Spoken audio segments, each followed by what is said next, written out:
na tuliwahi kunukuu katika mimbari hii, tukasema yule Karim Khan ambaye kwamba alikuwa anafanya katika ICC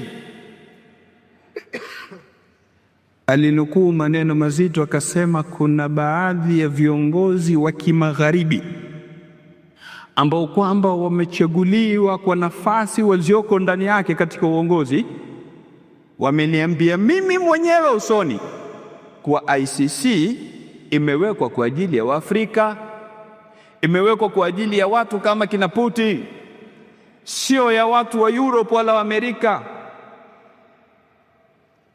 Ndo ujue watu wanafanya wanachotaka kukifanya, wala hakuna kanuni inayowahukumu.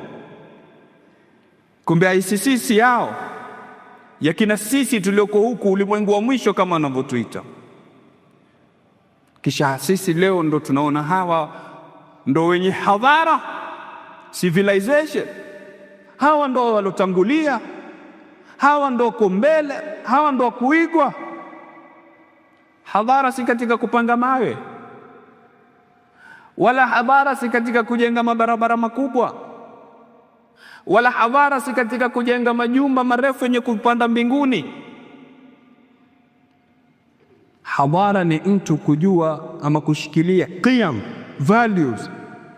Hadhara ni mtu kubaki katika futra yake aliyoumbwa nayo na Mola Subhanahu wa Ta'ala.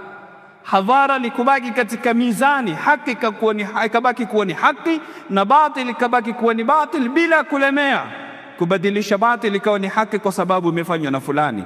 Hii ndio hadhara.